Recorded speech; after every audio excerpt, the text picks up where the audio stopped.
Masechet Ketubot Daf Samech Vav, we begin the sixth perek, which is going to continue speaking about the rights of the husband over his wife, various monetary items. Mesiat ha'isha u'ma'aseh yadeha le'ba'ala. If a woman finds a lost object, and also the earnings that she makes from wages, both of those go to her husband.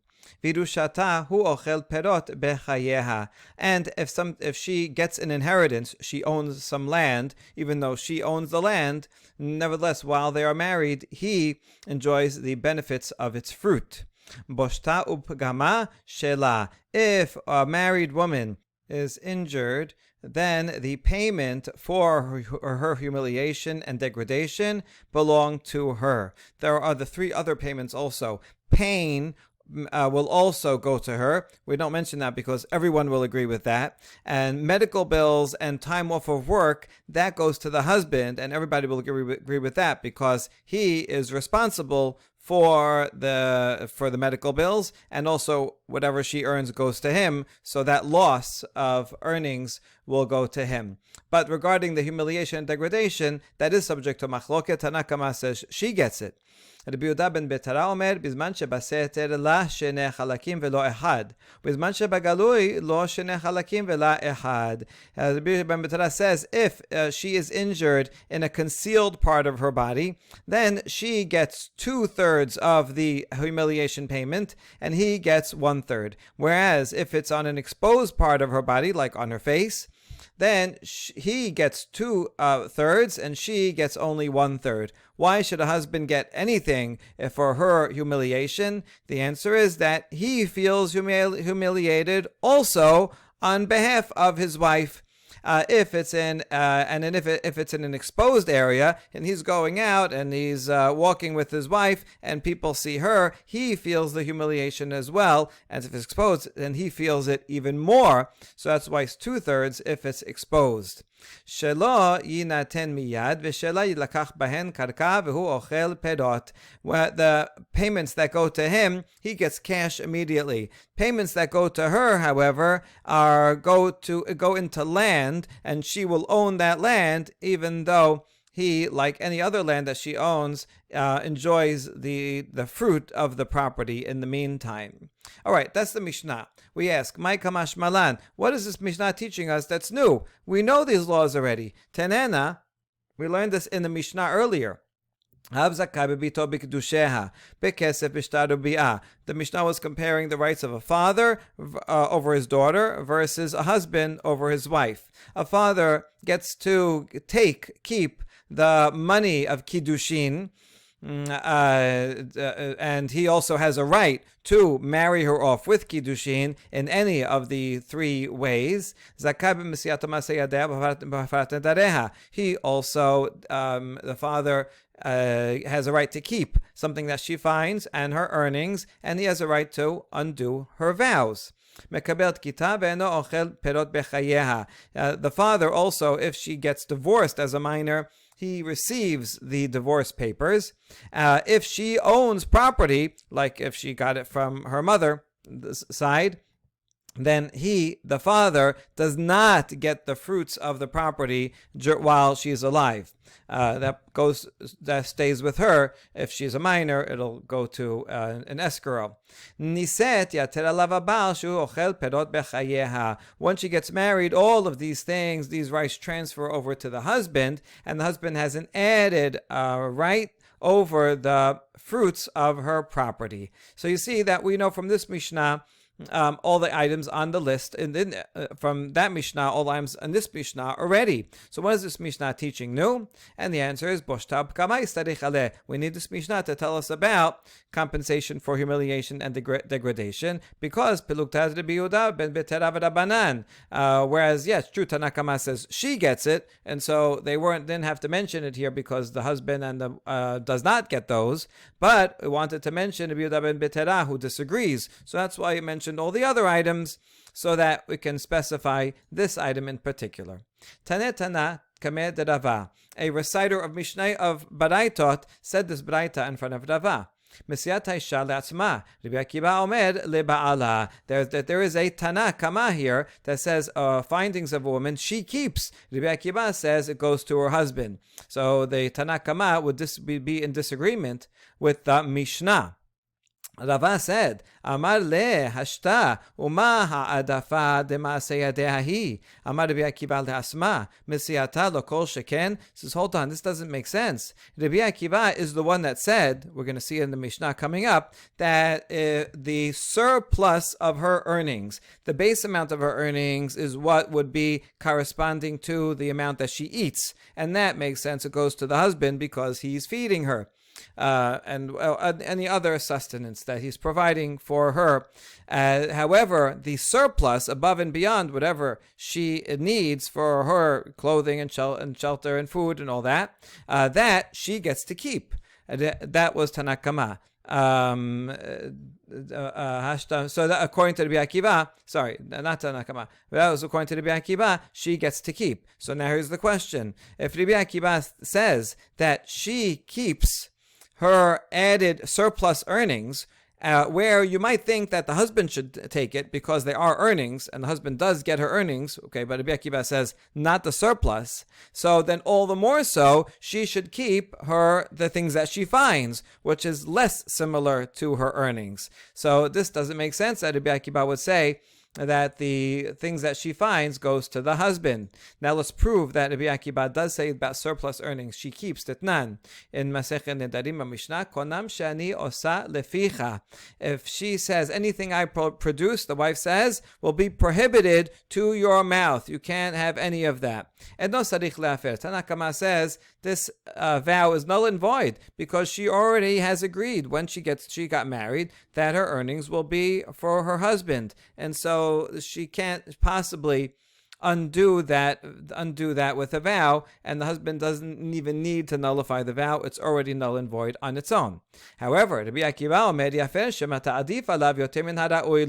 says the husband should nullify it, not because of the base amount. You're right, Tana Kama, the base amount she already committed to, so she has no right over it to vow that he's prohibited to him. But the surplus, that she would keep, and therefore, therefore,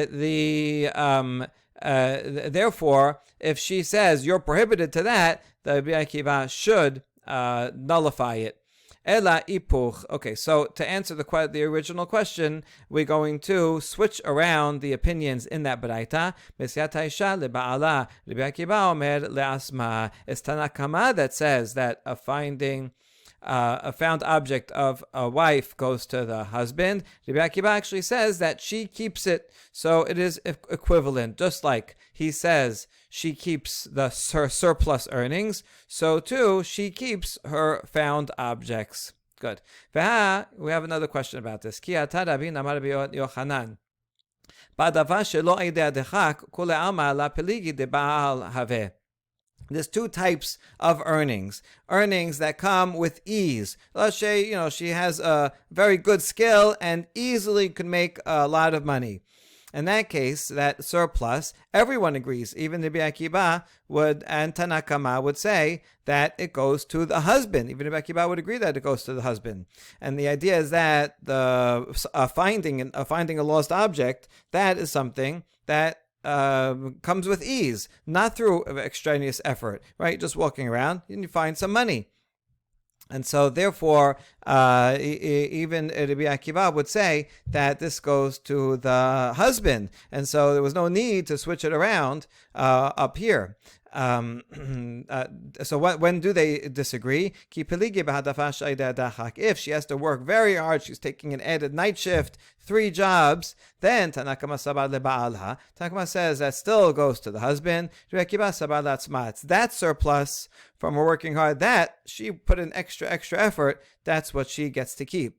And so according to that, we would not have to switch around the order. Amar Rav Papa Mesiata Kehadafash Aida Dachak Dameh Pilukta Rabbi Akiva V'Rabbanan. Now Papa explains that actually finding lost objects is similar to surplus earnings that is with a lot of effort. Why so?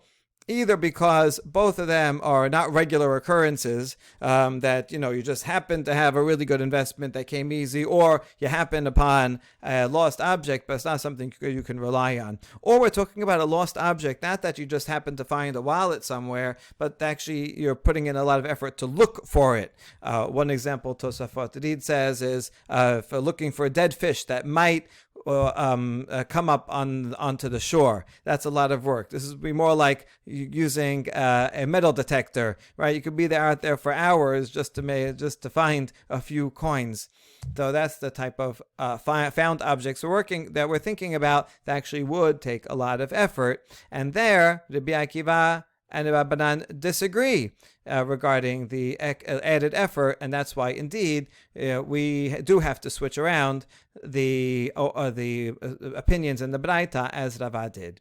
All right, last question about this. Ba'ira papa. Asta lo shetayim bebat achat mahu. Ba'ravina sheloshar ba'a bebat achat mahu tekom. What if she's doing something that actually is easy work, but she's doing two things at the same time? Or Ravina says 3 or 4 things at the same time. For example, she's guarding a cucumber field. All she has to do is sit there and watch and look, make sure that animals or thieves don't come. At the same time, she can be spinning thread, which is also easy work. At the same time, she might be teaching some children. So she could do many things at the same time. By doing all these things together, it's hard work. That's true. So maybe she should keep her earnings. On the other hand, each item by itself is easy work. So maybe she shouldn't keep her earnings. So how do we consider that?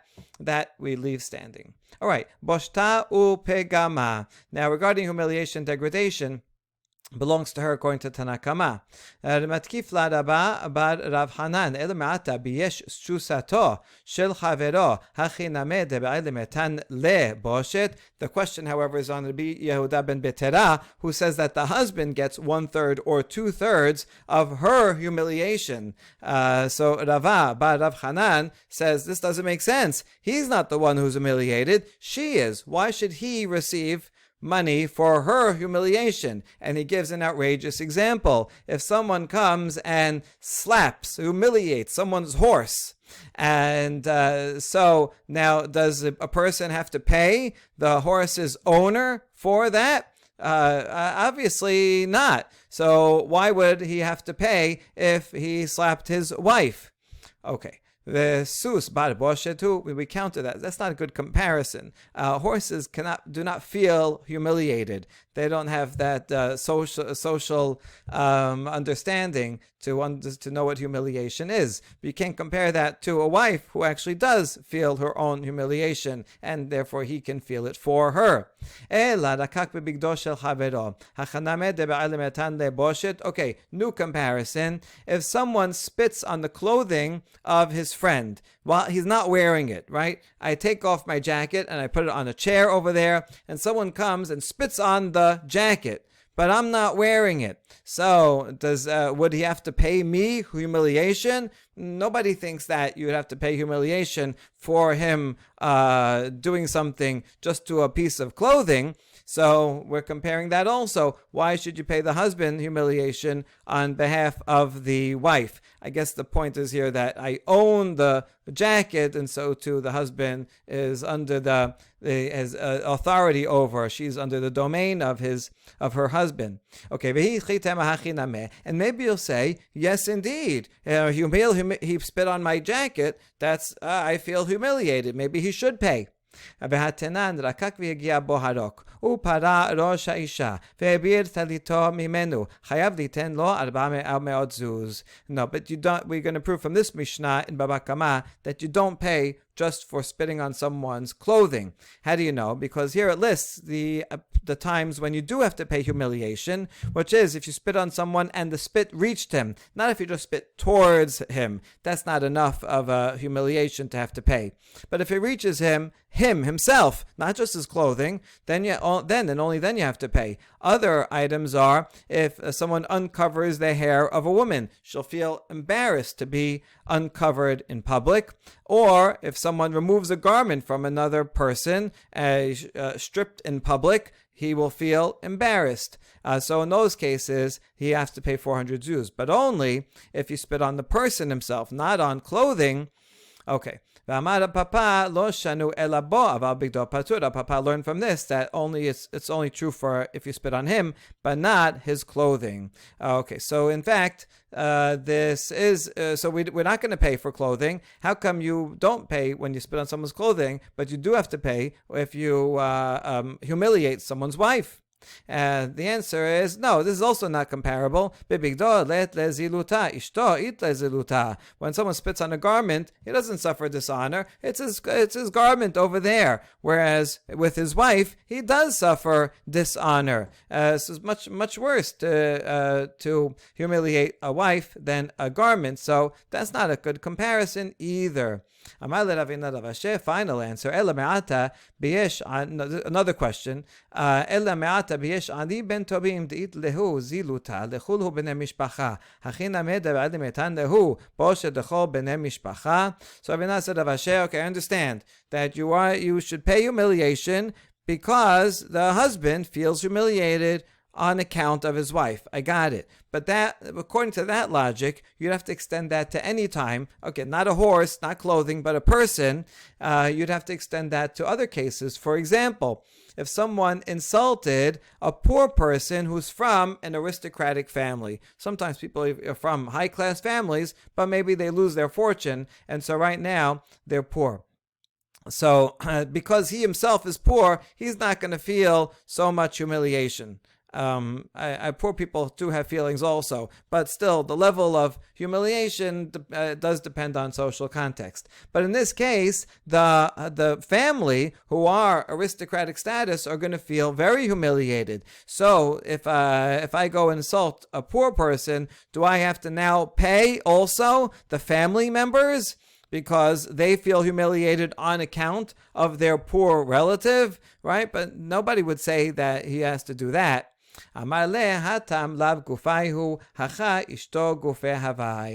that's different, because there the family members are not like him himself, whereas we have a principle, ishto kegufo, and so therefore a man's humiliation over his wife, they're so closely connected that it's like his own humiliation. It's like the couple who goes into the doctor's office and he says, our foot hurts, even though it's really her foot that hurts, but he's so empathetic to his wife that he feels the pain himself as well. So that's true for a husband and wife, but would not be true for any other relatives, and certainly wouldn't be true for a jacket or a horse. The next Mishnah continues, Haposek ma'ot lachatano umet chatano. The father of the bride set aside some money for the dowry of his daughter that would go to his son-in-law. But his son-in-law died before the marriage, and there is a brother who will be a yavam. So does he have to pay that amount to the yavam, to the living brother of his would-be son-in-law? Amru chachamim yacholnu sheyomad lachicha hiti roseh liten ulcha I efshi liten. No, he does not. The father-in-law can say, I really liked the deceased guy. I wanted him as a son-in-law. That's why I pledged this large amount. I don't really want you to marry my daughter. I mean, you could go through yibum, chalitza, whatever you do, but I don't want to pay you that amount, and so he doesn't have to pay. Now, regarding the money that she and her family bring into the marriage, which he will have to pay back at the end of the marriage. So how do we assess this precisely? It depends on if it's cash or merchandise. Pascal achnis lo 1,000 dinar, hu posek kenegdan 15 maneh. If the father of the bride said, I'm going to give you 1,000 dinar as the dowry, I'm giving it to you in the marriage, and so good, you can use it and spend it and all that. In the Ketubot, he has to write that he's going to pay it back in the event of divorce, or if he dies first, that money has to be paid back to her. And not only the original amount, the 1,000, but you have to add 50%, so you have to add, it would be 1,500 altogether. The reason is because cash has time value, and therefore, since he's using the cash during the marriage, so now it would be worth more at some time later. Now, it doesn't really matter how much time later, whether they get divorced after 1 day or after 70 years, still going to be the same amount. That's why this is not called interest, which would be prohibited. Interest would have to depend on how much time it is. But this is a standard 50% increase for the value of using the money in the meantime. Uchneged hashum hu posek pachot chomesh. However, when it comes to items that she will bring into the marriage, maybe it's merchandise to sell, or painting, or furniture. In that case, there will be an appraised value. When he actually pays it in the ketubah, the amount in the ketubah, he can deduct 1/5. There's two reasons why he will be able to deduct. One is that if it's like furniture and things that they use, well, then there's wear and tear over time. So eventually when they get divorced or he died, so he'll have to pay less than the actual value. The other reason, which seems to be the main one that's talking about here, because it keeps talking about shom, an appraisal, is because the appraisals done at the time of the marriage are often inflated. They're sitting there in the wedding hall, and some appraisers coming and saying, "Here, look at this beautiful painting that she is bringing into the marriage." And generally, if it's worth actually $100, he's going to say, increase a little. He's going to say $125 that this is worth. So he only has to pay back the actual amount, not the higher appraisal.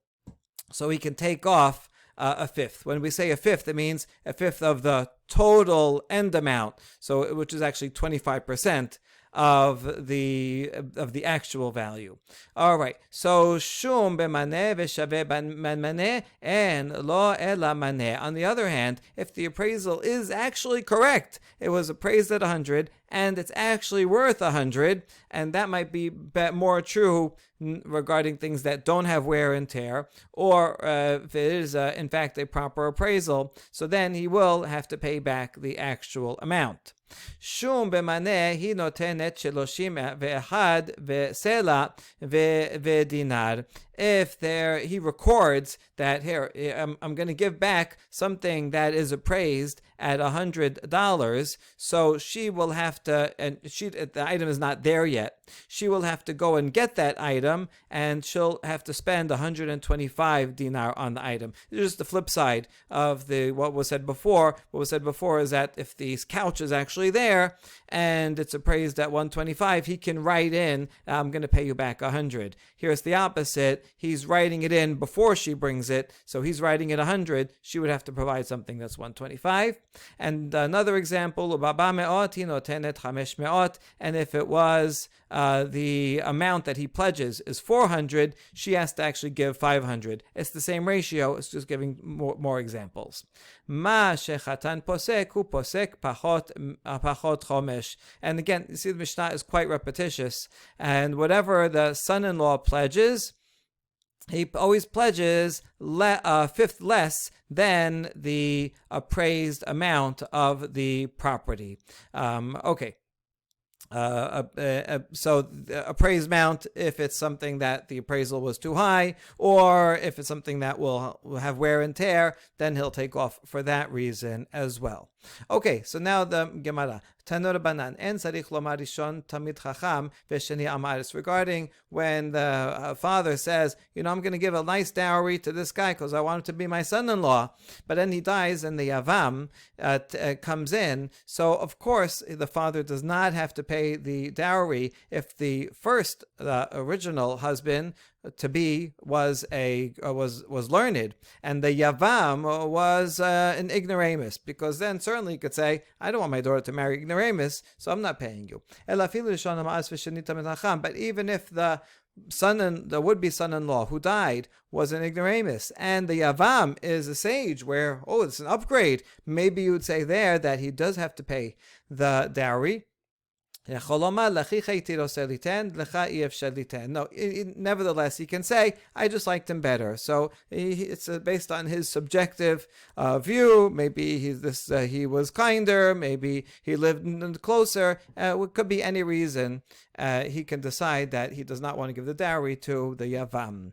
Now, Pascal achnis lo 1,000 dinar, hainu resha. The examples throughout the Mishnah are the same as the first one, that if that there's an adjustment of a fifth. So why does it have to keep giving more and more examples? Tana shuma rabba v'katane shuma zuta. It's because it gives some examples are when it's a large amount, and others when it's a small amount. Maybe you'll think that ratio applies to a large amount, but a small amount is much less. So not so, or the other way around. Tana shuma didek v'katane shuma dida. Also, whether he appraises it or she appraises it, no matter what, it's the same thing. You might think that when he appraises it, his appraisal is going to be less and her appraisal is going to be more.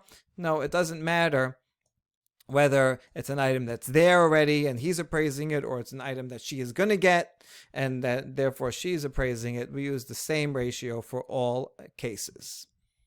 The next Mishnah yet again repeats a law that we just saw in the previous Mishnah. Paskal achnis lo kesafim sala'a naaseh shisha dinarim. If she pledges to bring money into the marriage, so if she brings a sela in, which is equal to 4 dinar, then she will get back 6 dinar. Again, because you have to increase 50% regarding cash that she brings in. That's what he has to pay at the end of the marriage. The Gemara will ask why we have this repetition. But now we have a new law. Besides this 50% increase, the groom also has to give her 10% of what she brings. So if she brings in 100 dinar, he has to give her 10 dinar. The Gemara will discuss, is this a one-time lump sum or ongoing? Is this for the cash? Is this for the merchandise? Anyway, Rabban Shimon ben Gamaliel Omer, Hakol Keminhag Dinar. Rashbag says regarding everything we saw in this Mishnah and the previous one, that no, there's no, it's not 4/5, 50%, it's not a set amount, but rather everything is dependent on the usual custom in each place. We ask, this thing that here he said that if she gets back 6 for 4, that's the same as she gets back 1,500 for giving 1,000. Why do you have to repeat? Because one is a large amount, the other one is a small amount, and we need to know both. If you only told me the large amount, I'd say, he has to increase 50% because there's so much profit. But if it's a small amount where the profit is less, maybe he does not have to share as much of the percentage of the profit. He put a lot of work into it. So sricha, that's why I need this Mishnah. It says, no, even for a small amount, it's the same ratio. And if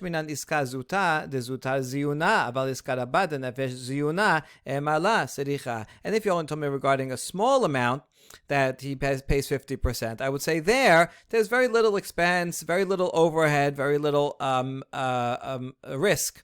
And so there he would pay 50%. But if it's a large amount, maybe his share should be more to account for the added expenses. And that's what we say, no, it doesn't matter. It's the same ratio no matter what the amount. So the chatan has to give, it takes upon himself to give her 10 out of every 100 dinar for a basket. My kupa, basket of what? Amar Avashe kupa shel besamim, for a basket of perfumes and cosmetics. So she'll get 10% of what she brings in, and she can use that for her perfume and cosmetics. Amar Avashe lo nemru devarim halalu ela b'Yerushalayim. Avashe says that's only in Jerusalem where the women are accustomed to use a lot of cosmetics and perfume, but elsewhere he doesn't have to do that. Rav Asher asks, assuming that it's talking about the 10% on the merchandise, is it the appraised amount of the merchandise, which is more, or the actual amount that he accepts to pay, which is a fifth less? Im timsa lomar maneh mitkabel, and even if you say it's the lesser amount, Yom Rishon or Kol Yom Vayom, when he pays, is this a one-time payment all the way at the beginning, one lump sum, or does he spread it out over each day? And if you say you spread it out over many days, Shabbat Rishona or Kol Shabbat v'Shabbat, is it he spreads it out for 1 week, the first week, or does it go on for more than 1 week? If you say you spread it out over many weeks, how long? For the first month, over many months? And if you say it's many months, is it only within the first year, or does it go on for a long time?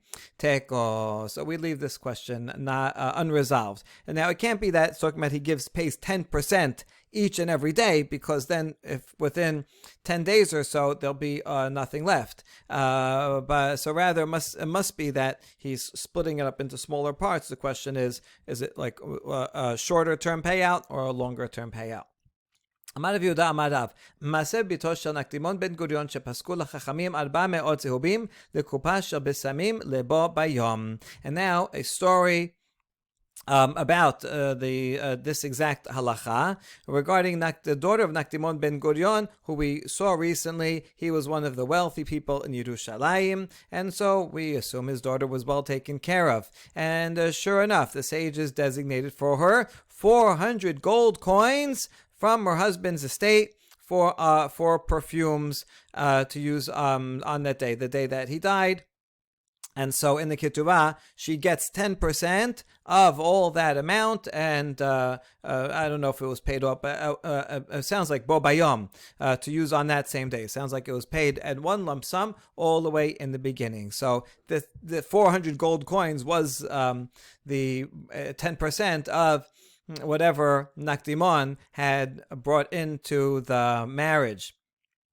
Okay, Amra lahem kach tifsiku libnotechem, and she was so happy with this, she gave them a blessing, right? She thanked them for being so generous and giving her all this money for her cosmetics and perfume. She gave them a blessing. May this happen to your daughters as well, right? May you be able to provide such a large amount, and so that your sons-in-law will provide back a large amount for your daughters. Amen. And they said, Amen. Yes, we wish this would be true as well. We saw in the previous story they did not answer Amen, because in that story, when the husband died, there was a yavam. So this might be talking about a different daughter. And so the rabbis did not want their daughter to fall to a yavam. It ends up in a lot of bad situations, like if the yavam refuses to do yibum, she can be an aguna. But in this case, she did not fall to a yavam. So the rabbi said, Amen. I hope that, yes, we will be so wealthy. Others read this sarcastically. She thought this was too little, because she was so pampered that only 400 gold coins? How am I going to buy all my perfume just for that small amount? And so she said, as a curse, I hope you also, your daughters, get such a little bit. But for them, the rabbis, this is a huge amount. They said, Amen, we'll take your curse as a blessing. Tenor Rabbanan, Maaseh Rabban Yochanan ben Zakkai sherocheb al hamor vayosem Yerushalayim, a story about Yochanan ben Zakkai, who lived through the destruction of Yerushalayim, and he's riding on a donkey leaving Jerusalem as after it's destroyed. And his students were walking after him. He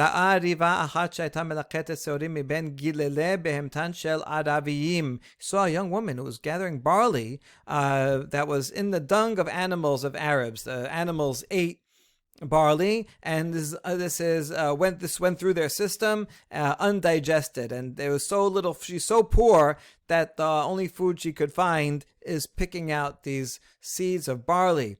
Kevan שראתה אותו נתעטפה בשערה ועמדה לפניו. She saw him, so she wrapped herself in hair. In other words, she had no clothes. She was so poor, so all she had all she had to cover herself was her own hair.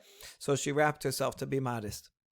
Amru lo, Rabbi, parneseni. So Amralo, she said, my teacher, please help me out. Give me some sustenance. Amrala beti miat. He said, who are you? Amralo bat Nakdimon ben Gurion ani. I'm the daughter of Nakdimon ben Gurion. This very woman that we were just talking about, that she got 400 gold coins for her perfume. Amrala beti mamon shabet abi chechan alach. Where's all the money of your father's house? You know you were very rich. Amralo Rabbi lo keden matlin matla b'Yerushalayim. They said, teacher, my teacher, don't you know the proverb that they say in Yerushalayim? They say melach mamon haser, that there is no salt for money. Salt is a preservative for meat. Yes, it'll keep meat from lasting a long time, but there's no such thing as salt for money. There's no way to guarantee to preserve money. My family lost it all. Maybe they were spending too much money on perfume, or they made some bad investments. V'amri la chesed. Others have a different version of the parable that say kindness is a preservative for money. By giving out money, by giving charity, helping others, then that will preserve one's money. We'll ask in a minute what, they didn't give any charity? Nakdimon ben Gurion? Okay, fine, I understand that your father lost all his money, but how about your in-laws, right? Your husband, he was also wealthy. What happened to all that money? This one came and took away that one. In other words, they invested together. Maybe Nakdimon came and said, I have a good investment. Come, give me your money too. And they lost it all together. Amralo Rabbi Zachur ata keshechatamta al ketubati. She said to Rabbi Yochanan ben Zakkai, remember you performed at my wedding. Remember when you signed my ketubah? אמר להן לתלמידיו, זכור אני כשחתמתי על כתובתה של זו, והייתי קורא בה 1,000 דינרי זהב מבית אביה, חוץ משל חמיה. I remember I was reading the ketubah and was amazed at the large amounts, thousands, meaning 1,000,000 gold dinar from her father's house. And that's besides what her father-in-law brought in. בחר רבן יוחנן בן זכאי ואמר, אשריכם ישראל, בזמן שעושים רצונו של מקום, אין כל אומה ולשון שולטת בהם. And so Rabbi Yochanan cried in both sadness and happiness together. And he said, how fortunate you are, Israel, that you have such a direct connection to HaKadosh Baruch Hu. When Hashem is happy with you, when we do the will of God, then we are so surpass any other nation. None can rule over us. And we see Nakdimon, look how rich he was. He was richer than everybody when he was on the up. בזמן שאין עושים רצון של מקום מוסרן ביד אומה שפלה ולא ביד אומה שפלה ביד בהמתן של אומה שפלה. But when we do not fulfill God's words, then He punishes us by making us low, very low, and delivers us not only into the hands of another nation, but one of a lowly nation, not of a lowly nation, but even worse than the animals of a lowly nation.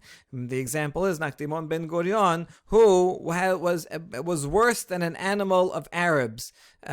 Arabs, they mean these nomads, like Bedouin. The food that she got was the leftover of what the animal already digested, an animal that belonged to not the Romans, but a lowly Arab group of nomads. So the point is that God is so providential and so works with us directly that when good, there's nothing better. But when there's punishment, then it goes to the lowest of the low. So that's a reason to cry, but also to recognize the praise of Israel, that they're praiseworthy, that at least they get this immediate and direct attention, better than being ignored altogether. Nakdimon ben Gurion la'abat tzedakah. Hold on, Nakdimon didn't give charity? Sure, he did chesed, and that should have been the salt to preserve his money. והתניא, אמרו עליו על נקדימון בן גוריון, כשיוצא מביתו לבית המדרש, כלי מלט היו מסעין תחתיו. They said about him that when he would go to the Beit Midrash, first of all, he's righteous too, he's going to study, and that when he would walk, his servants would put fine woolen garments or silk garments under him. So he would walk not on the floor, but he would walk on these beautiful garments. And then he would leave them there for everyone to take. And the poor people would follow them behind him. In these words, every time he walked anywhere, he would be giving out expensive garments to the poor. So he gave a lot of money. Two answers to this question. Either that he did it only for himself. It's true that the leftovers, some poor people came and took it, but that's not why he did it. He was doing it for his own honor. So look how rich I am that I can just waste all these expensive garments. So the poor did benefit, but that doesn't reflect well on him who did it for the wrong reason. This would be an interesting source, that giving just for personal honor is really not so good. Others say that he should have done more. What he was supposed to do, he did not do. There were other needs that he didn't take care of.